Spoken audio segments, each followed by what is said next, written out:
እንኳን ደህና መጣክ። ግባ። ዌልካም።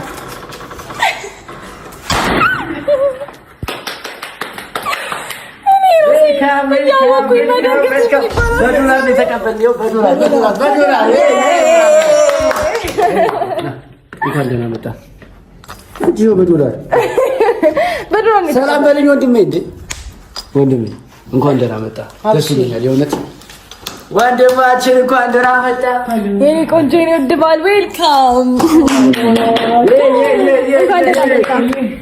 ሁላችንም ከልባችን ተጸጽተን ይቅርታ ልንጠይቅህ እንደሆነና እንደገና ደግሞ ቡቺ በፈለክበት ታይም መተህ ማየት እንደምትችል ልነግርህ። በዚህ በተፈጠሩት ነገሮች ይህን ያህል ጊዜ በጣም እንዳስቀየምነህ አንተ። ሰላም የተከበራችሁ ውድና ምርጥኛ ፋሚሊዎች እንዴት ናችሁ? ሰላም ናችሁ? ሁሉ መልካም፣ ሁሉ ድንቅ።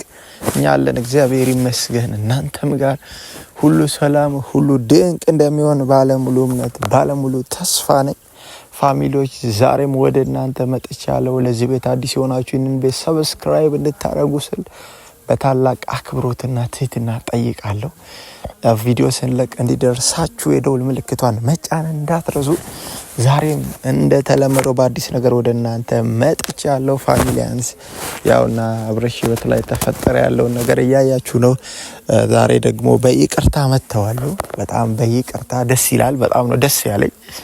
እውነትም ይሄን ልብ ይዘው ከዘለቁ በጣም ነው ደስ የሚለኝ። ግን አንዳንድ ሀሳቦችን እሰጣለሁ። ፋሚሊዎች እስከ መጨረሻው በትዕግስት እንድሰሙኝ ስል በታላቅ አክብሮትና ትህትና እጠይቃለሁ። ቤተሰቦች አያችሁ፣ ትዳር ውስጥ ትልቅ ሰው ሲኖር፣ ትዳር ውስጥ የሚያስተውል ሰው ሲኖር፣ ትዳር ውስጥ መካሪ ሰው ሲኖር፣ ትዳር ውስጥ ተው ተይ የሚል ሰው ሲኖር እንዴት ደስ እንደሚል ይቅርታ የተሞላበት ላይፍ ነው የሚሆነውና በጣም ምን በእርግጠኝነት እንደዚህ አይነት ነገር እንዲሆን ያደረገው ጀስት የሩታ ወንድም እጁ አለበት የሚል እምነት አለኝ። ያው ሩታ ያደረገች ያለችው ነገር እሱን ካገኘች በኋላ በጣም ጥሩ ነገር ነው። ምናልባት አብርሽ እንደኔ ምን ጀስት ይቅርታ ብታደርግላቸው የምር የሆነ አንዳንዴ ልባዊ ይቅርታ ደስ ይላል። ሚስትህ ናት አይደለ? በቃ ከልብስ ይቅርታ አድርግላትና እኛም ደስ እንዲለን ልዑልን የመሰለ ሌላ ደግሞ አንድ ድገሙልንና መካከላችሁ ያሉትን ጉቶች አስወግዱልን። ያኔ በጣም ኦዲየንሱም ደስ ይለዋል ምናምንና እስኪ ከዚህ በኋላ ጀስት ባለው ላይፋችሁ ላይ ትዳር ውስጥ ያለው መልካም ነገር ልታሳዩን ብትሞክሩ በጣም ነው ደስ የሚለን። አብርሽ በዚህ ልክ ሩታን ባጠረጥራት። አንዳንዴ እኮ ፋሚሊዎች ሰው ሌላ ነገር እንዲያስብ የሚያደርገው እኛ ምን ሰጠው ምላሽ ያ ግለሰቡ ሌላ ነገር እንዲያስብ የሚያደርገው የሚገፋፋው ሆኖ ይገኛልና አሁንም ሌላ ነገር እንዲያስቡ ምናምን አሁን ብዙ ኮሜንቶችን ተንኮል አስበው ነው ሌላ ሸር ይዘው ነው ምናምን የሚል ብዙ አይነት ኮሜንቶች ምንም ተንኮል ያሰቡት ነው። አብርሽ የምርም ለሩታ ይቅርታ የሚያደርግላት ከሆነ በጣም እርግጠኛ ነኝ ሩታ ከልቧ ነው። አሁን ያደረገው ሰው እንደዚህ ባንዴ ሊቀየር አይችልም። ለምን አይቀየርም? ሰው እኮ ህይወት ያስተምረዋል፣ ሂደት ያስተምረዋል።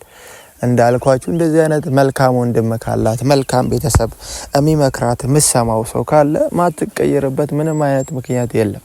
ሰውናት ትቀየራለች፣ ትለወጣለች። ስለዚህ ተቀይራን የመጣችሁ በእርግጠኝነት በቃ ልቧ ንጹህ ነው። ልቧ ንጹህ አድርጋ ነው የመጣችው። ስለዚህ ማይሆን ነገሮችን ኮሜንት ላይ ባጽፉ ጥሩ ነው። ማለት ሰው ማናችንም እኮ ነን። አንዳንዴ እናጠፋለን። ከዛ በኋላ ደግሞ ነገሮች ሲገቡን እንመለሳለን። ያኔም ያው እንደዛ ልታደርግ የቻለችው በጣም ከሱ ጋር እርቅ ፈልጋ ምን ያክል ርቀት እንደሄደች አይተናል። እስከ ዝዋይ ድረስ ሄዳለች፣ ተከትለው ብዙ ነገር አድርጋለች። ስለዚህ ልታጣው ስለማትፈልግ ማይሆን ነገር አደረገች። ያም ነገር አለፈ። አሁን ደግሞ ህይወትንም መኖር ትችላለህ፣ በቃ ከተመቸህ ከሄርሜላ ጋር መኖር ትችላለህ እያሉት ነው። ልጅህን በፈለክ ሰዓት መተህ መውሰድ ማየት ምናምን ትችላለህ እያለው ነው። እኔ ግን በቃ በጣም ደስ የሚለኝ አብርሽ የምርም ከልብ ይቅርታ አድርጎላቸው ሄርሜላም እነ ሜሪም ዳኒም መሀል ላይ ያሉ የማያስፈልጉ እንቅፋቶችን ከመካከላቸው አስወግደው ትዳራቸውን በመልካምና በአማረ መልክ ቢመሩ ባይ ነኝ። ቢመሩ ባይ ነኝ። ስለዚህ ትዳር ውስጥ ብዙ መልካምና ደስ የሚሉ ነገሮች አሉ። ትዳር አንደኛ የእግዚአብሔር በረከት ነው።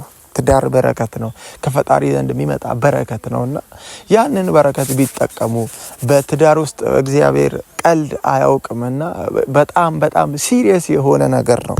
ስለዚህ ጨዋታ ሳያደርጉት መካከላቸው ላይ አሁንም ምናልባት የሆኑ እንቅፋቶች ሊኖሩ ይችላሉ። አብርሽ ለሩታ በሚሰጣት ፊሊንግ ወይ ደግሞ ምላሽ ምክንያት ሩታ ማይሆን ነገር ምናልባት ልታስብ ትችላለች።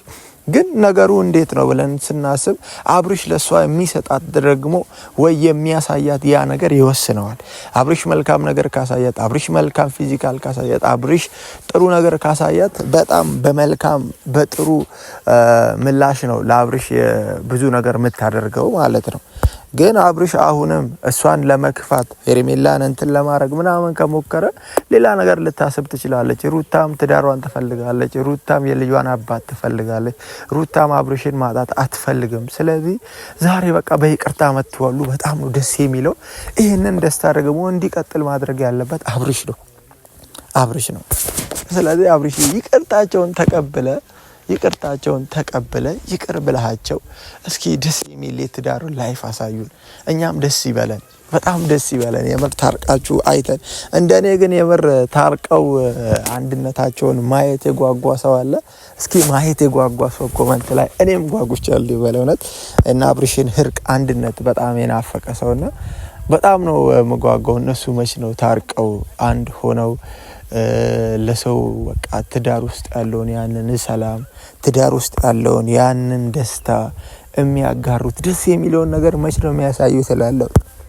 አንዳንዴ ኮሜንት ላይ ገብታችሁ ስታዩ ፈጣሪ ከእንደዚህ አይነት ትዳር ይጠብቃችሁ ምናምን የሚል ብዙ አይነት ኮሜንቶችን እናያለንና ሰው ትዳርን እንዲፈራ፣ ሰው ጋብቻ ውስጥ ያለውን ነገር እንዲፈራ የሚያደርጉ ክስተቶች ነው እየተፈጠሩ ያሉትና እስኪ ሰው አሁን ለማግባት እንዲጓጓ የሚያደርግ ትዳር ውስጥም ይቅርታ ማድረግ እንዳለ፣ ትዳር ያው እንኳን ሰው ከሰው እግር ከእግርም ይጋጫል። ተጋጭታችኋል፣ አብርሽና ሩታ ተጣልታችኋል፣ ምንም ይሁን ብቻ ግን መሀላችሁ ላይ የሆነ ጸብ ተፈጥሯል። ግን ያንን ጸብ የሚፈታበትን ሶሉሽኑን ብታሳዩን፣ ትዳር ውስጥ በእንደዚህ አይነት መንገድ እንደሚፈታ፣ በጣም ትልቁ በደል በትዳር ውስጥ በይቅርታ እንደሚታለፍ፣ ይቅርታ ተደራርጎ መኖር እንደሚቻል ያንን ብታሳዩን እንዴት ደስ እንደሚለን እና በጣም ብዙ ትዳር ውስጥ ደስ የሚሉ ነገሮች አሉና እነዛንም ነገሮች ደግሞ ከናንተ ለማየት እንጓጓለንና ፋሚሊያንስ በእኔ ሀሳብ ተስማሙ። ያው ላይክ አድርጉና በደንብ እንዲደርሳቸው ሼር አድርጉልን አሉ። በጣም ትዳር ውስጥ ደስ የሚሉ ነገሮች፣ እነዛን ነገሮች ከናንተ ማየት እንናፍቃለን። እስኪ አንዳንድ ነገሮችን እንስማና ሀሳባችንን እንሰጣለን። ዛሬ ደግሞ አንተን የጠራንበት ምክንያት አንደኛ ሁላችንም ከልባችን ተጸጽተን ይቅርታ ልንጠይቅህ እንደሆነና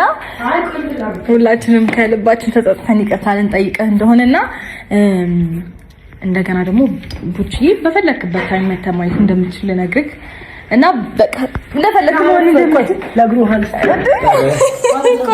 እና ፋሚሊያንስ ትልቁ ሀሳብ ይሄ ነው። በቃ ከልባችን እንደተጸጸትንና ይቅርታ እንድታደርግልን እያለች ነው ሩታ። ከልባቸው ከተጸጸቱ ደግሞ አብርሽም ደግሞ ከልቡ ይቅርታ ሊያደርግላቸው ይገባል።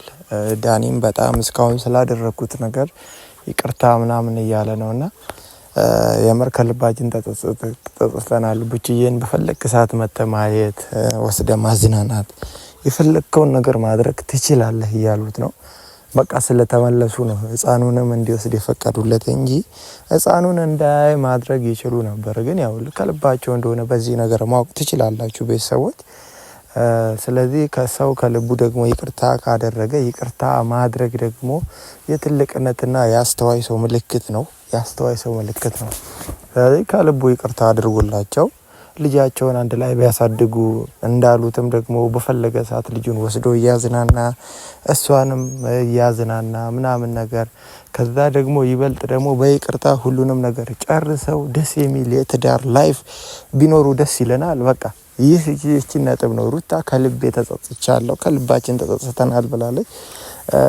እንዳያችሁትም ደግሞ በቃ ትልቅ ሰው አጠገቧ አለ፣ ወንድሟ በቃ የሚመክራት ምናምን ነገር ሰው ስላለ ያም ነው አሁን እንዲስተካከል ያደረገው ኬዙ የሚል ሐሳብ አለኝ እኔ እርግጠኛ ሆኜ በወንድሟ ምክንያት ነው። ስለዚህ ፋሚሊዎች የኔ ሐሳብ ይህ ነው። የናንተን ሐሳብ ኮሜንት ላይ አስቀምጡልኝ። ቀጣይ ቪዲዮ ላይ እስክመጣ ድረስ መልካም ቆይታ ያልኩኝ ሐሳቤን በዚህ ጠቀልላለሁ። አብሪሽ ከልብህ ይቅርታ አድርግላችሁ ላለሁ በጣም ወዳችኋለሁ። መልካም ቆይታ